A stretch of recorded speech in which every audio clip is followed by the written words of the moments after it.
Hello, everybody. This is a live online class, and it's tips on performing a mold inspection. It's a live online class, so if you're live right now, we have about 100 people registered for the class. You can ask questions during this live class, and you do that by clicking this icon here. Let's see if I can, there it is. So at the top right corner of your window screen, somewhere around there, your video screen, you should see 9 little squares. You click one of those, and then that gets you to the questions and answers. There's a QA button right there. And so you can ask questions at any time.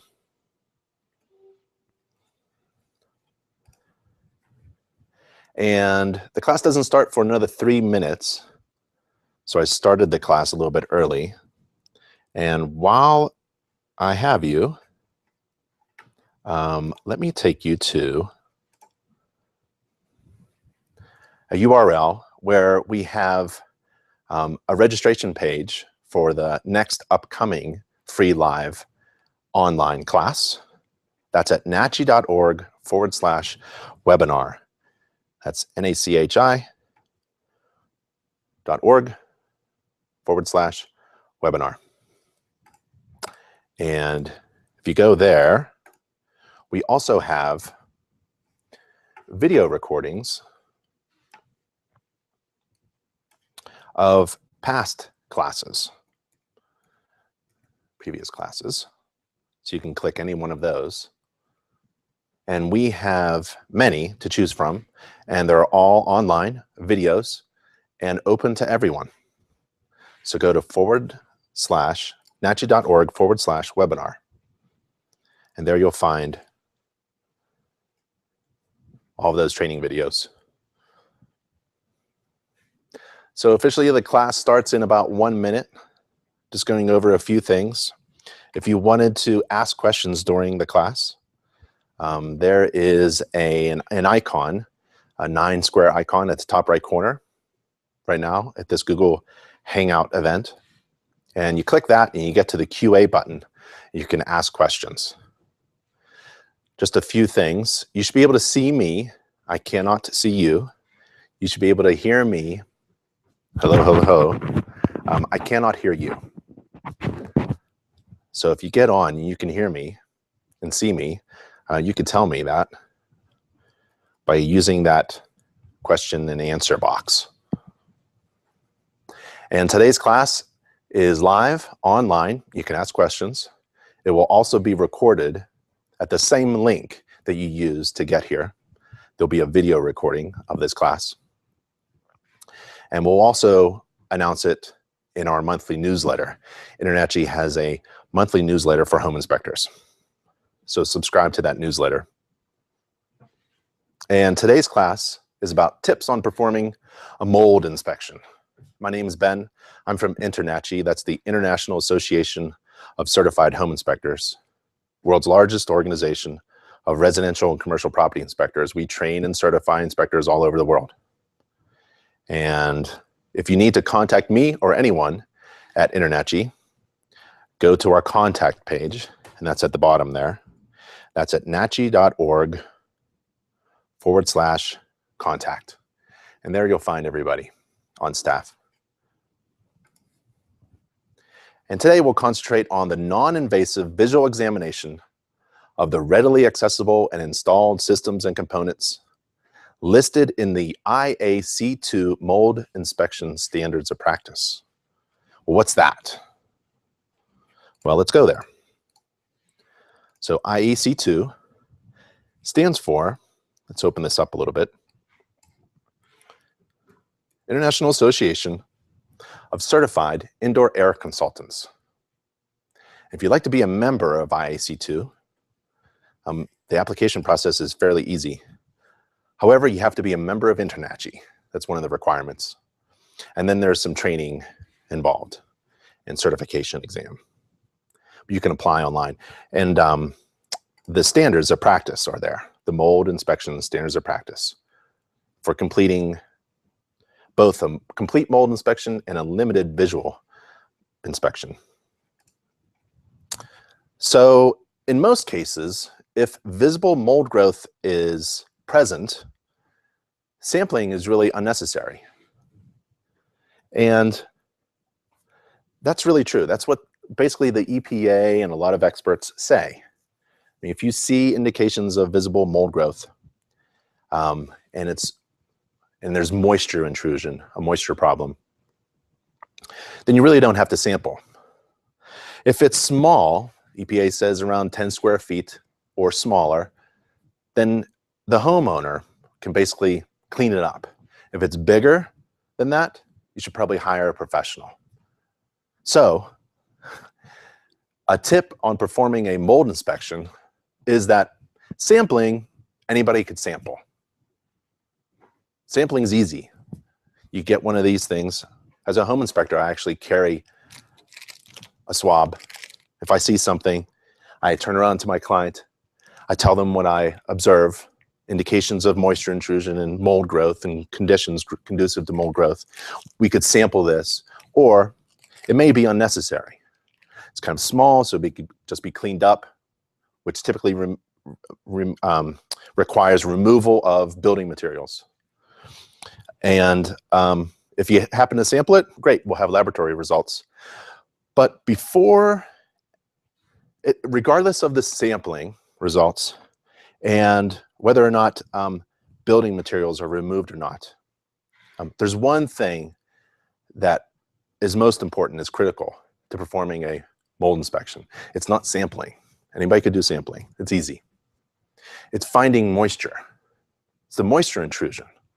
You need a few things for mold to grow. Spores, they're all over the place. Good temperature, in between, not too cold, not too hot.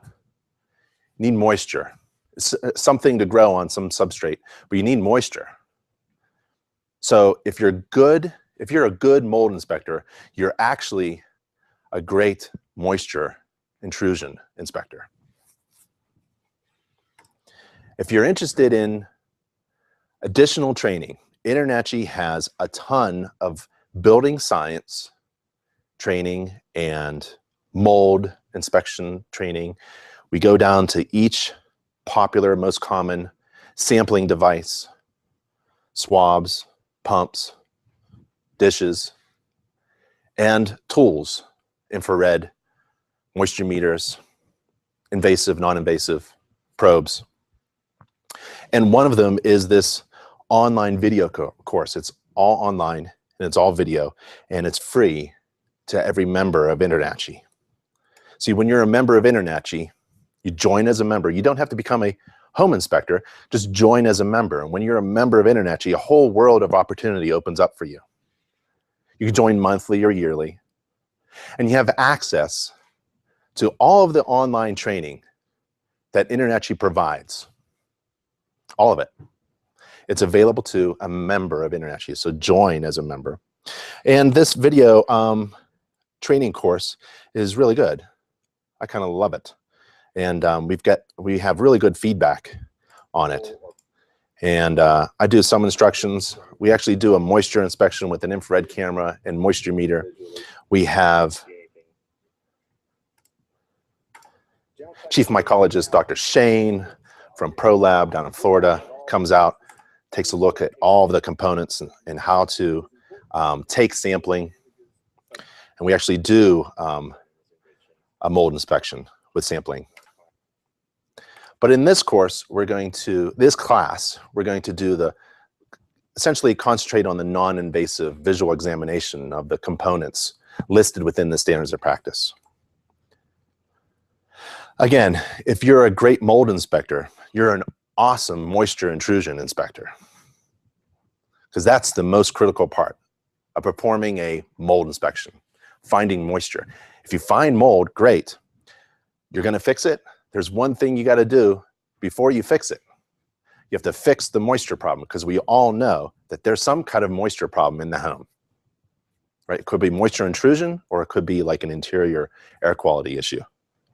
And we have training and certification available, if you're a member of InterNACHI, online and free to members to become a moisture intrusion inspector. Online training and certification.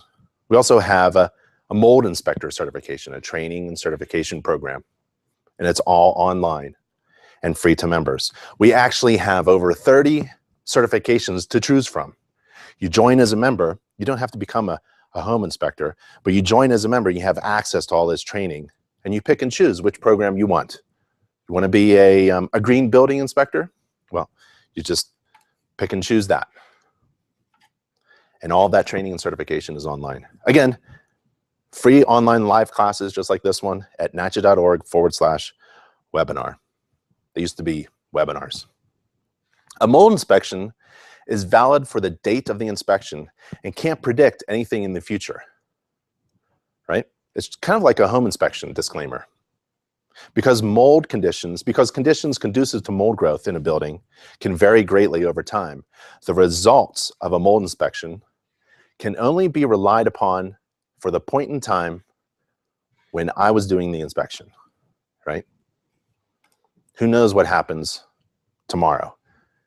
Rainstorm could come. Moisture intrusion could begin. 24 hours later, you have conditions conducive to mold growth. We have a mold waiver, which is a document you ask your client to sign. And it is free to members. You download it. You can give it to your client. It's also integrated with our online agreement system. And it's a document that explains to your client, you're doing a home inspection. Mold is not within the scope of a home inspection. And they are not asking you to perform a mold inspection at this time.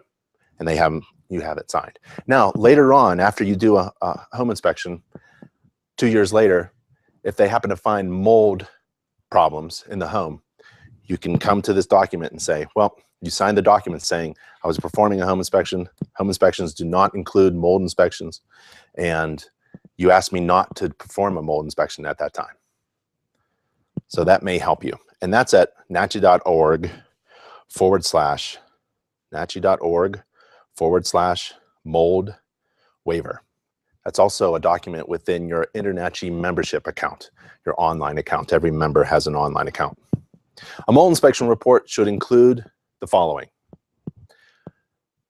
describing the moisture intrusion problem, because you got to have that for you to have mold, or conditions conducive to mold growth. Water damage. If you see water damage, you should put that in the report.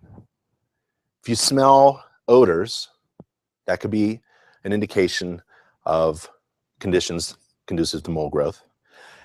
If you observe mold or indications of mold growth, you should put that in the inspection report. And then at the end, if you do laboratory results, if you do a sampling, you put the laboratory results in there. The most you could say about the laboratory results is that some people are going to be sensitive to mold. It's not like radon. Radon is pretty much quantifiable. There's a level that's been drawn. Mold is not that clear to everyone, right? So if you find mold, your client may be sensitive to that, should be cleaned up. What you really are concentrated on is the moisture intrusion. Again, if you're a good mold inspector, anybody can sample mold. Homeowners can sample mold. There's mold all over, but there's mold on my shirt. Mold spores are all over, indoor, outdoor. There's concentrated levels, there's lower levels. But what's really important is that moisture intrusion. So let's concentrate on doing a non-invasive visual examination of the readily accessible installed systems and components listed in the standards of practice. And they include the roof. Yeah, you have to inspect the roof. You don't have to get on the roof. Not required during a home inspection. You're not required to step on any roof surface. Same thing with the mold inspection standards of practice. You're not required to get on the roof, but you have to inspect it. Why? Because there could be a condition conducive to mold growth happening on that roof. It could be starting at the roof, right? You got to start where the rain begins, hitting the structure. Inspect the exterior, the foundation, HVAC, attic, and interior. Oh, plumbing, attic, and interior. I often find indications of moisture intrusion at the electrical box, the panel inside the home. Moisture follows the overhead conductors coming down, maybe into the meter itself, into the line, into the home. So always take a look at that as well. But you don't have to open up any dead front covers. So the inspector shall inspect from ground level or eaves, the roof covering, roof drainage system, including gutters and downspouts, the vents, flashing, skylights, chimneys, and other roof penetrations. Again, if you have any questions, you can ask questions at any time. And let me go back here before we start and make sure you see that icon, the 9 square icon at the top right corner somewhere in your window screen. You can click that and get to the QA feature, that button. Click that button, you can ask questions. So let's do a mold inspection, which starts with the roof. You got to inspect the roof. I am trained to walk upon the roof surface safely. Came from the trades, installing roofs, very familiar with it. Follow safety procedures. So I inspect the roof from the roof. Let my client know that as well. I get real close. I'm looking for anything that allows water to penetrate into the building through the envelope, through the exterior siding materials, through the roof covering materials. And here's one. So the roof covering materials is great, but this vent flashing apparently was installed afterwards, or it leaked after it was installed, and they came by and put this Band-Aid. You never goop, this is a temporary patch. Never goop roofing tar in large quantities upon a roof. It's just not, unless you have some kind of flat roof, right? Then yeah, then you'll be using this material a lot. And it's cracked there. I don't waste really time drawing arrows and circling things in my report. I just use my finger real quick. And I'm looking at the ventilation. I want to make sure that that attic space is ventilated. This is a cold climate, so the roof could use some ventilation.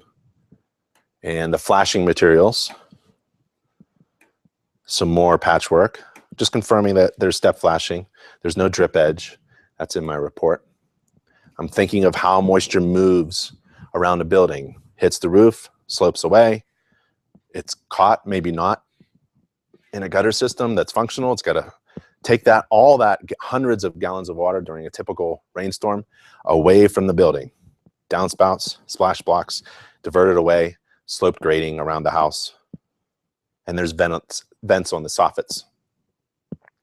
I'm also looking around the exterior siding materials, looking at how well the water, the components are flashed and how the water is diverted away. Looking for sealant, openings, any kind of opening in the exterior that would allow moisture to intrude into the building, to enter into the building. The gutters need to be cleaned.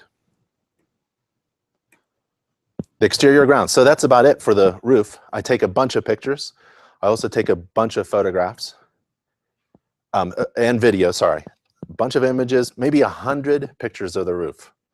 Almost every step that I take, I'm taking a picture of something. Anything I touch.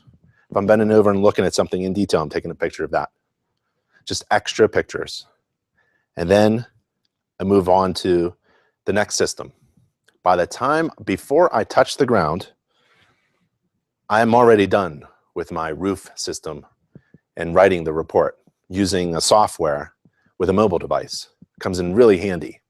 I don't have to remember everything that I saw during the inspection, mold inspection, when I got home or at my home office or in the truck.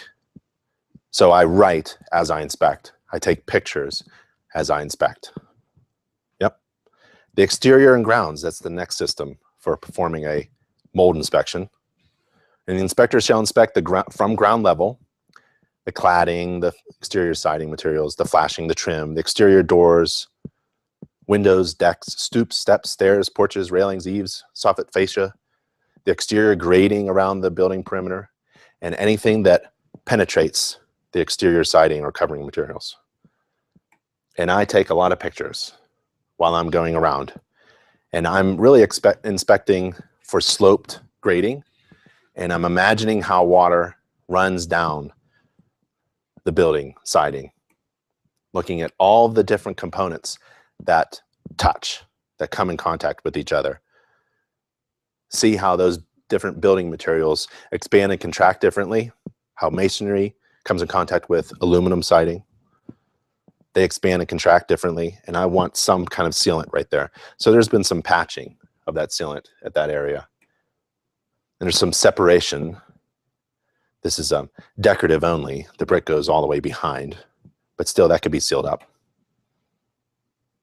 I turn on anything that has water supplied to it, like an exterior water faucet.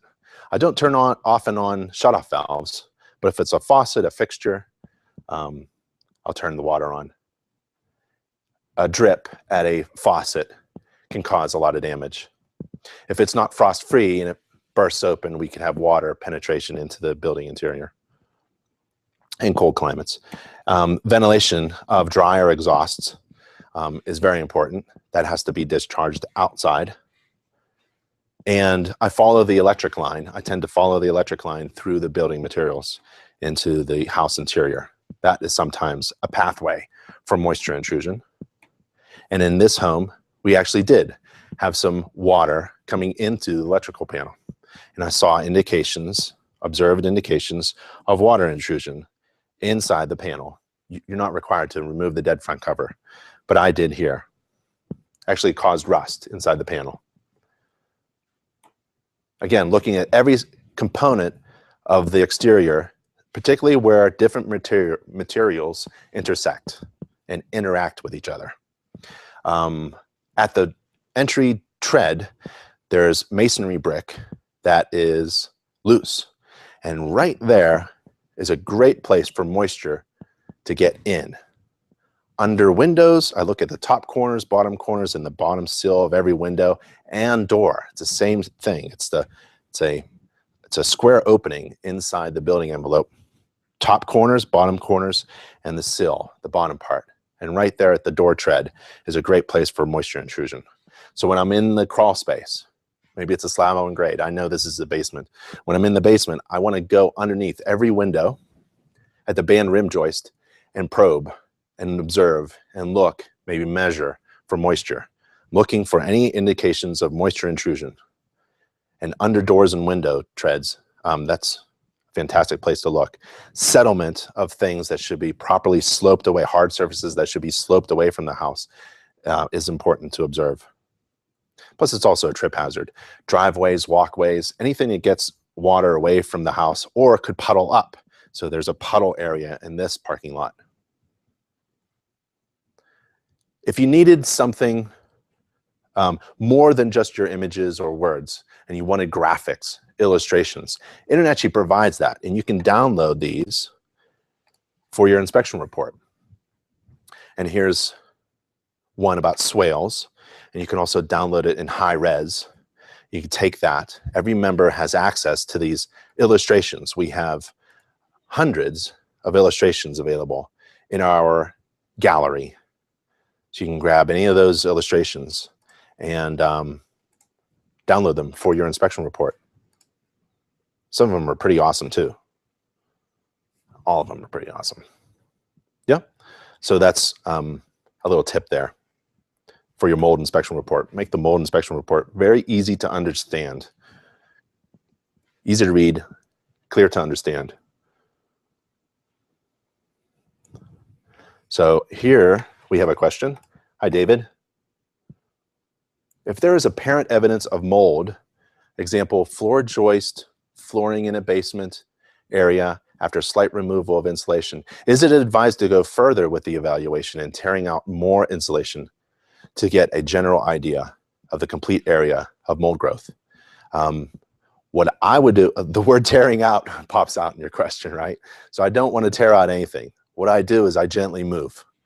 As if it were my own home, I treat it. And so I have an extendable garden hoe with 3 tines in it, and I use that to extend up and reach, probe, looking for damage, like doing a wood-destroying insect inspection, it's a lot about sound. How does the wood component sound? It's the same thing with the moisture intrusion inspection. How does the wooden component sound? You can almost tell, can't quantify it, but you can almost tell the moisture content of wood just by tapping it. There's also a prick test, but I try not to do any of that. I'm just probing my probe, moving insulation and putting it back, moving insulation and putting it back, moving, putting it back. It's kind of like when I'm in the attic. I tend to lift insulation, look underneath, put it back, lift and put it back. If I find those areas, if I find one area, I'm going left and right, up and down. It's usually, if it's a band joist, right, I'm going where I'm following the floor joist component. But sometimes it's a band seal, so it spreads typically along the length of the wooden component, the board. Water travels that way. So it'll spread out that way. So I'm looking at the band rim joist. It has to jump towards the floor joist and migrate, right? So it's probably not going to be above my head. It's in the nooks and crannies and corners that I want to look. I'm looking for mold, right? I'm doing a mold inspection, but I'm essentially really looking for the condition conducive to mold growth. I can sample, it's very easy. But if you have evidence of mold and you show your client, this is what I see, they will typically say, well, should I test? You can pull out a swab if you'd like and confirm it. Do an air sampling if you'd like. But what they really want to know, what my clients are really asking me is, where's the water problem, right? So I don't tear out like you asked. I grab, move, and put back. You never know. No one will ever know that I was there. That's how you should handle that. I hope I answered your question, David. So the exterior is really important. How does the exterior siding divert water away from the structure? Some exterior siding materials, stucco, looks like a really great surface, but that system could have a crack that if you add up the crack, it's a huge hole that allows water to penetrate into the building. I inspect the decks because they're attached. I don't really care about mold or water stains on the deck itself, but it's really the ledger board where the deck attaches to the home. There should be flashing properly installed. This is a common problem in climates where there's rainfall, a lot of rainfall. And if it's, and this is coming from Pennsylvania, if it's in the Northeast and the deck is elevated, then it becomes a safety issue as well. So you have to juggle these things. If you find a ledger flashing that is not properly installed, allowing water to penetrate, and if you find structural damage caused by that missing component or improperly installed component, then you actually have a safety issue. You don't just have moisture or conditions to mold growth, conducive to mold growth, but you actually have a safety issue. Decks can collapse. So there's a bit of an overlap when you do a mold inspection. You could be in a position where you have to comment upon a structural material defect. It's really exciting. That's why I love this business. So take a look at the top part of the flashing, ledger board flashing, the bottom part. You should see the bolts and the nuts, right? You don't have to be a deck expert, but what you're really thinking about is how is moisture controlled? And here's another illustration that you could use in your inspection report. It's in our inspection graphics library. You can download it in high res. Every member of INTERNACHI has access to hundreds of these illustrations, 3D illustrations. So this is just one, but we twist this around a little bit and show you all the components. You can pick and choose. We also have one without any words. You can put your own words in there. And there's stucco right there that's cracked, but has been repaired. So it's a repair. It's an ugly repair there. It's cosmetic, really. But what I'm interested in is, was there any problems with the deck and the flashing? And did this crack happen because of moisture intrusion? And what does that mean on the inside of the house now? So as you're going around the house, after you do about 1,000 mold inspections, you get really good. You can remember what you see on the outside and how does that affect things that you observe on the inside. Do you remember the first defect that we found in this mold inspection? Do you remember what it was? You should say yes. Roof. We found a problem on the roof. One of the vent stacks is coming up through the roof, and the flashing is in poor condition and allowing water to penetrate into the building interior, into the attic. So now in my head, can't wait to get into the attic. Can't wait to see what's in the attic. Maybe nothing, but that's part of the mold inspection. You have to inspect the roof. You can do it from the ground. Any door, I'm looking at the top left, right corners, bottom left, right corners, and the very bottom, the sill, the tread, where the sliding door slides. So that's in poor shape, actually. No flashing, and just a lot of silicone. And I'm looking at the downspouts, diverting water away from the house. Next part of the IAC2 standards of practice for performing a mold inspection is the basement, foundation, crawl space, and structure. And you're required to inspect the basement, a foundation, basement, crawl space, including the ventilation and looking for moisture intrusion. So this house was partially vacant, mostly vacant. So it was a great way to see everything in the home. But I had inspection restrictions at the time of the inspection. I want to make sure that I explain that to my client. I can't see through drop ceilings. There was insulation, stuff that the band rim joist, engineered floor joists, as you can see. So there's a lot of open spaces. And it's very easy to move this insulation. And there's insulation installed on the poured concrete foundation wall and block wall. Sorry, it was all block. It was all block. Yep, concrete block. And as I go around inspecting the foundation, I'm also looking for water stains. Sometimes it's a bucket or a paint bucket that's been sitting there for a long time, or something from the air conditioner unit, the condensate drained. But if there are, well, if there are indications of painting, whitewashing on the foundation wall, particularly the wall that's underground, I'm going to point that out to my client. And I'm actually going to take, this is up to you. It's at your discretion to take temperature readings. I like to take the temperature reading of the concrete block foundation wall. I want to see if it's cold.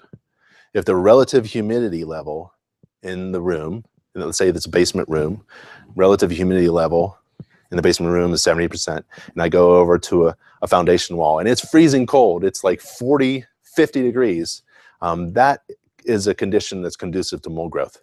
You can have condensation developing.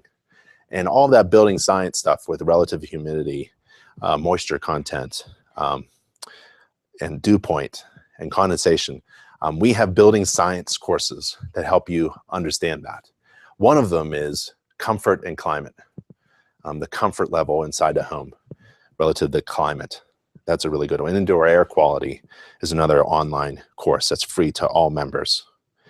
While I'm doing the inspection, I want to get behind any finished wall. I want to crawl around. I wear knee pads throughout the entire inspection so I can get on my knees around toilets, underneath the sink cabinet. I'm looking for anything that looks like a water problem, a leak, and I want to get on my knees. I don't want to say, oh, I have bad knees and I can't get down there. I'm going down there. So I want to crawl around, get behind the walls, stick my head in things, get in there, and there we go. So I have a concrete block foundation wall. It's covered with insulation. Great idea. However, we have water intrusion through the concrete block foundation, and it's being trapped behind there. You stick your hand behind the insulation, and it just comes out wet. And there's black indications of mold growth, that black stuff right there. So I'm pulling back. I'm showing my client what we did. My client is behind my shoulder. I'm taking pictures as I'm inspecting, and I'm showing them what I see. The fiberglass insulation is actually stuck on the foundation wall,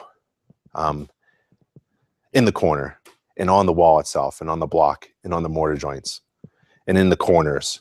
There's water intrusion. And where it's easy to get to, where it looks nice, they whitewashed it. So the seller painted the wall, and to make it look nice. Great, you know. There's some products out there that claim that they can stop water intrusion. So I don't know what's going on really, but all I know is that water is still coming through. The problem is outside, essentially. That's where the water comes from. It is coming through. And there's really nothing you can do on the surface, like with paint. And so these things are very difficult to describe with words. Picture's worth 1,000 words. So this is a great shot here. And even though the grading on the outside of the house could look good, there may be impervious soil below the grade that can force water to come back to the foundation wall. So even though you have a sloped grade, downspouts extending, water can travel. Water can be wicked up hundreds of feet in a building. Just go right up. And we also have a building science training on that. And so when you have masonry underground and there's water on the outside of the building, masonry is like if it's not coated properly, it could be like a sponge, like a stone set in a bucket of water. That whole stone in an hour will just be wet. Let's see here. So there's another graphic, sorry, that you can add to your inspection report to help explain what might be going on outside, underground. And so there's my extendable hoe. I'm pulling insulation away and putting it back. I want to look at remember that dryer exhaust? Remember the hood on the outside? That's where I want to see. I want to make sure that that dryer exhaust is actually blowing through the wall, the exterior wall, going outside and not actually blowing behind the insulation, which I've found in the past. Taking a look at everything. This is a little crawl space underneath the basement landing, the stairs. I want to take a look above the drop ceiling. I take a bunch of shots, even video of above the ceiling to make sure that there's nothing going on there. Sometimes there could be a leak that isn't coming through the drop ceiling, or the drop ceiling panel was replaced just before I did my inspection. I want to see above there as much as I can. But also tell my client that it's a really restricted, limited inspection. Can't see everything. Oh, Mario asks, if you take a lot of pictures, how many pictures you include in the report, and what do you do with the rest? There are a couple ways you can handle your images. I give them all. I'm fairly transparent in my inspections. I don't hold back pictures. So I download them. I used to download them on CD. Now I would download them or somehow transform them over as a drop, iCloud or something. But you can put them on USB. So put all your video and all your images on a USB.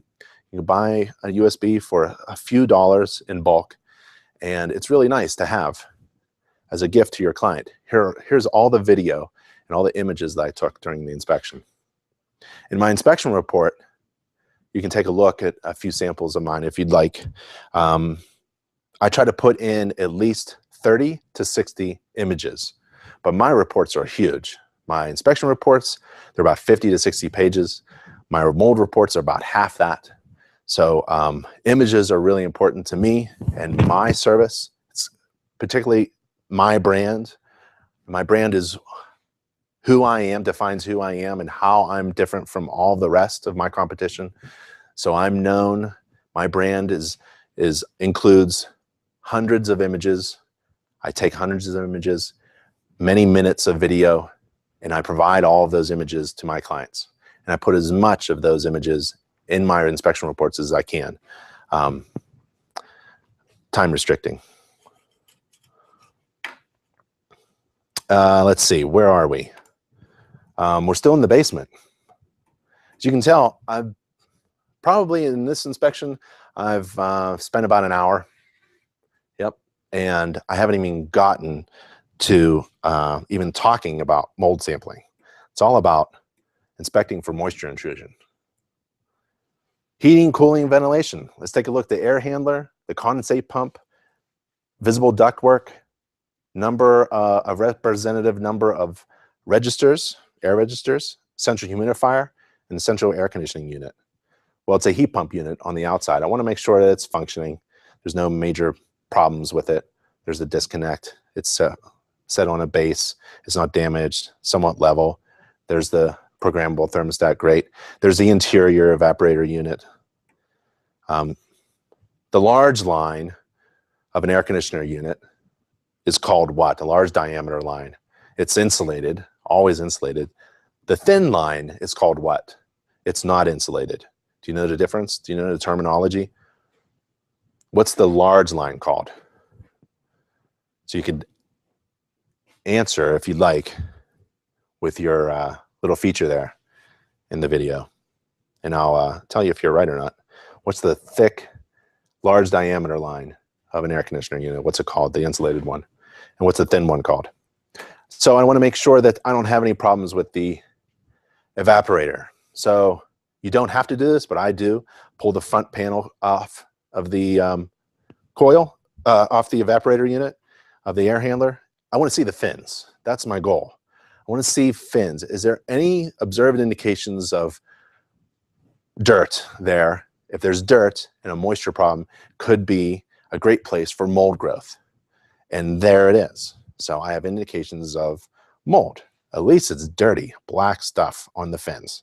I'm trying to take a good picture of it. It's difficult to take a good picture of the fins. The filter is a great place to look for conditions conducive to mold growth. Filters should be replaced. That one's dirty and clogged. Could cause the evaporator coil to leak condensate. The air filter can do a lot of things. And there's the condensate drain pipe. And it's going into the perimeter drain. So this is a basement with a floating slab on gravel.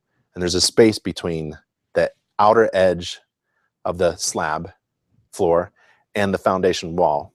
A lot of builders just dump the condensate right there, not realizing that it's not going away. They're just adding gallons of water in a concentrated area in the basement and hoping that it drains or evaporates away. Not sure. The plumbing system needs to be inspected. It's kind of like a home inspection, right? Sampling is just a small part of doing a mold inspection. So we have to inspect anything with water, essentially, right? Main water supply lines, drain lines, hot water source, toilets, tubs, faucets. Let's see. So we have Ron asks, do you remove the evaporator cover for a home inspection also? I tend to do so, yes. I actually do. And I wish I had the tool. There's like a 6-in-1. There it is. So there's one of my favorites. This is the Stanley, but you can get them.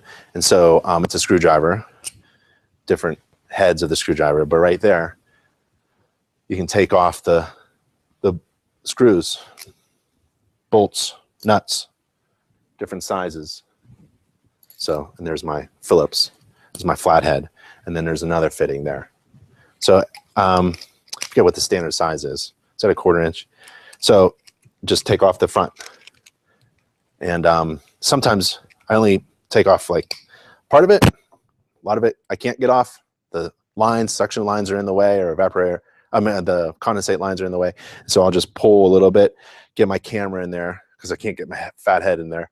I take a picture, put it on micro, you know, and take another picture, and then see what's going on in there. I really like that. You're not required to do. You're not required to exceed the standards of practice. If you exceed the standards of practice as a home inspector or a mold inspector, it is expected that you exceed for every client. So if you go over here outside your scope, then the judge is going to say, well, you go outside the scope on every inspection, don't you? You can't limit it. So there's you're opening yourself up to more liability, but I do a better job. So it's a give and take. And there's a big debate on that, exceeding the standards of practice, any standards of practice, exceeding it, and on our forum, so you can engage with other home inspectors and debate about that online. It's a really good conversation to have with other inspectors. And it's also part of my branding. So I exceed the standards of practice in many ways as a home inspector and mold inspector. One of them, obviously, if you've been here for the beginning of the class, is I walk on the roof, but I'm only trained to do so. If you're not trained or comfortable, do not do anything that you are not comfortable in doing, especially when it relates to safety. Always be safe. Be careful with the electrical panel. Be careful with the water. Be careful with the roof. Even ladders, you could break your leg from the second rung. So careful with tools as well. Just be very careful and follow the standards of practice, especially if you're new to the inspection business and green and not sure what you're doing. Be very safe. Let's see, where are we? We're still visually inspecting, but we're working on the water supplied and water drain. There's a water supply coming in, water source. Sometimes the tank leaks, no one knows it. And then any fixtures. So I run water at all of the bathroom tubs and sinks. I push on the tiles. Do you ever have a tile bathroom, a shower? You push on the tiles, it feels loose. You go to the plumbing access panel behind it, mold, water, black stuff. You even open it up and it's just, you can just feel it and smell it. Yeah. After you do 1,000 of these inspections, you tend to know where to look on some homes. Oh, and one of the tricks of the toilet is I try not to touch it. Try to wear gloves inside. Often I don't, but you can use your leg. I don't know if you can see. You can use your leg. Put your foot up against the base of the toilet and use your bottom part of your leg below the knee to move the toilet to see if it moves. It should be secured. I'm not trying to move it. I'm just trying to see if it's loose. There's a little tip there. And I'm identifying tiles that are loose. So these 2 tiles are loose. I tell my client, I can't tell what's going on behind the wall. At the bottom of a shower door, the slider door, it's a really nasty area. I really don't care what's on the surface, outer surface that could be wiped up. What I'm really caring about is the cracks that allow water to penetrate into the building materials that no one can see. So I'm trying to figure that one out. And if you like, you can use 2 tools that I really like during a home inspection and a mold inspection. It has everything to do with moisture intrusion and water leaks. That's my infrared camera that I attached to my iPhone, the back of my iPhone. So FLIR has come out with a couple of these. This one's for iPhone. They have one for Droid, and they also have a that's called C2. It's an infrared camera. It's not a phone. It doesn't attach to a phone, but it's about as big as this, which is really cool. And then it has a nice screen. And you follow up every infrared scan, thermography scan, with a moisture meter, non-invasive, invasive probes, and it gives you an indication. I don't do any quantification of anything. That's my scope. I don't leave that scope. When you quantify things, like tell people about, quantify means give them a number. You measure it and give them a number. You go into a new realm, and you don't want to be an expert in this business. You don't want to be an expert in the inspection industry. You want to stay as a generalist within your scope. You want to quantify. Oh, you want to qualify, not quantify. You want to qualify, see anomalies, odd things, observed indications. I've seen this. When you start to measure, you then start to move towards being an expert, start to quantify things, and you're held to a very high standard as an expert. It's a legal term, so be careful. If you want to be an expert, great, all for it, but just be careful. You're in a different realm.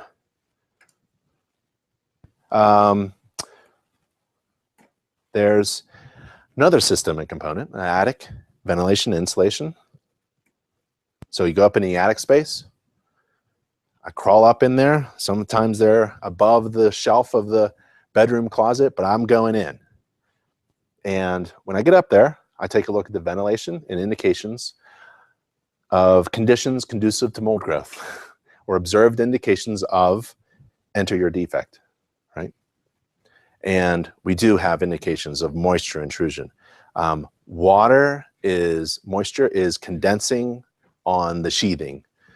Probably in the wintertime, there's a cold climate, that sheathing is cold, and the relative humidity in the wintertime is really high in this attic because we have the bathrooms exhausting into the attic. So there's high moisture, warm air, relative humidity is very high, and we have cold surfaces. And those two combined, high relative humidity with very low temperatures. I think they're opposite. And so you have on the surface of a very cold foundation wall down in the basement, remember, insulation was sticking to it. And also in the attic, we have surfaces, cold surfaces and substrate and moisture and high humidity levels. And so we have indications of mold growth. Conditions conducive to mold growth and observed indications of mold.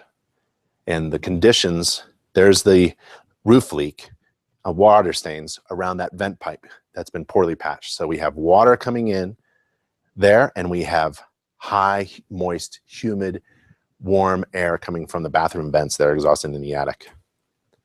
And we have indications of mold growth. So that's all done without sampling.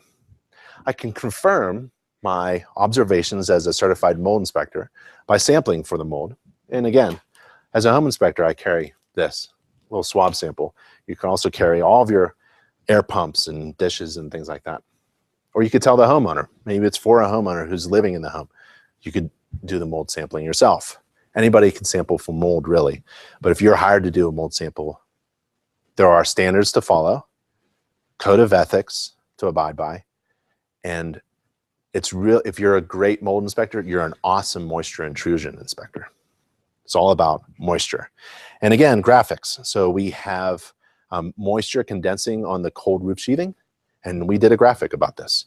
Shows you how a light or a bathroom fan is exhausted into the attic and how it leaks, and it's a high definition 3D illustration that members of InterNACHI can download into their inspection reports. You go to nachi.org/gallery. If you can't find these things, you can email me. I'm on the contact page, and I'll help you find it. One of the systems is the interior, and when I find moisture leaks in the attic, I tend to look for moisture at the ceiling where the wall intersects the ceiling. So I'm looking at those areas, and I'm taking pictures as well as I go around. And there's the dryer exhaust. I want to make sure that goes outside. And I also, during a home inspection, I also go and take a look at the registers if there's ductwork. Oh, awesome. We have an answer. Bill said suction line. That's right. Chuck, suction line, high pressure line. Jay, HP line, suction. Very good. Easy stuff. So one of the things that I like to do, it's a little dangerous, is I stick my hand in the ductwork and pull it out. I wear PPE. This is when I'm wearing gloves, and I pull stuff out, and it tends to be revealing. So sometimes in an old home, there's wood chips from way back when the house was being built 20 years ago. There's still wood and nails in there. It's never been cleaned. Sometimes I pull that out. Sometimes it's dog hair. Sometimes there are toys in there. Sometimes there are other things in there I don't like to pull out. And I take a picture of it, and I tell my client about what I've learned about indoor air quality. I take the InterNACHI online, free online indoor air quality course. And now I'm able to tell my client about indoor air quality issues. Take the comfort and climate course. Tell your client about relative humidity, condensation, things like that. So it's all about training. Can't go further than what you're trained on. Run water at the sink. There's always something nasty going on in an old kitchen sink. And new garbage disposal, I run the dishwasher, and then we have a great article about recirculating fans, hoods over the stoves. Ideally, we want all that stuff to go outside. All the bathroom fans, exhaust, dryer, the kitchen should really be exhausting outside. And then you could take moisture, humidity, and temperature measurements as a mold inspector. And the moisture is really what I tend to focus on, because that starts the whole ball rolling. Without moisture, you really don't have mold growth. You need that moisture. And if you want to take sampling, well, we made it very easy to decide how to sample a home based upon rooms and conditions and the types of sampling you want to do. So we have a mold sampling decision chart, and simply yes or no. So if you have visible apparent mold, you could perform a mold sampling. You want to perform? Yeah, sure. It's up to you. You can do a mold swab or a tape. Let's say you have no visible apparent mold growth, but there are visible conditions conducive to mold growth. Well, you can take mold sampling right across the board, any kind of sampling, indoor air sampling, outdoor air, carpet.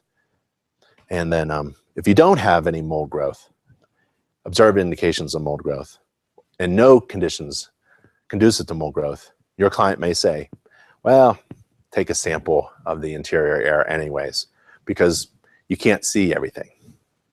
You can only report on things that you observe. You're not required to report on everything visible, just those things that you observe and deem a problem. All right, so we made a mold decision chart for you, and that's in iac2.org. Oh, Mario, do you turn on the dishwasher and inspect it? Yeah, anything that has water. I run the shower, I fill up the Whirlpool tub, anything that has water running, absolutely. Because I think of myself as, instead of a mold inspector, I really think of myself as a mold moisture inspector. It's really about water intrusion, indoor air quality issues. Mold has everything to do with being a great moisture inspector. Not sure what you mean, Jay, about suggest. What recommendations would you suggest? I get it. For cleaning or removing. Would you put this in your report? Yeah, I just refer to the EPA standards and their recommendations. If it's small, clean it up. You can do it yourself. If it's big, hire someone else to do it. So that's basically what I follow, the 10 square foot rule. And that's fairly like this, right? You can just judge it. But with your client next to me, I want my client with me at all times, at any inspection. We're going to see where their level of comfort is. If their eyes are really big and they're freaked out, well, you have to adjust according to your client's needs. They need to be told. Maybe they want to buy a home that is like a laboratory, perfectly clean. You have to set their expectations about being a homeowner. Homes degrade and deteriorate right before your eyes without even doing anything to them. So it's all about the homeowner. Home ownership is a great responsibility. It's all about maintaining the home. And one of the things that really kills a home is moisture. So a mold inspection is really an opportunity to educate your client about maintaining the home, and with a little focus on moisture intrusion. Advanced inspection training. We have an online video course, and it's an excellent course. It's online and free to members. And you click the big blue button and you log in, and you watch a video on mold inspections. We have a moisture intrusion inspector certification program. Training and certification is all online and free to members. We have a mold inspector training and certification program that's online and free to members. We have over 30 different certification programs available to members. You join as a member, and then whenever you're ready, you choose to be certified. You join and you have access to all the training that we provide. It's online and free. And whenever you feel ready to be certified, you log into the certification program. At no additional cost, you become certified in over 30 different certifications. Our next free online live class is at that URL, NYCHA.org/webinar. We used to call them webinars. And we have all of our past webinars and classes at that URL. And that is about it. I don't see any more questions. That was a free online live class. My name is Ben. I'm from INTERNECHI. That's the International Association of Certified Home Inspectors. Goodbye, everybody. Talk to you later. See you next class.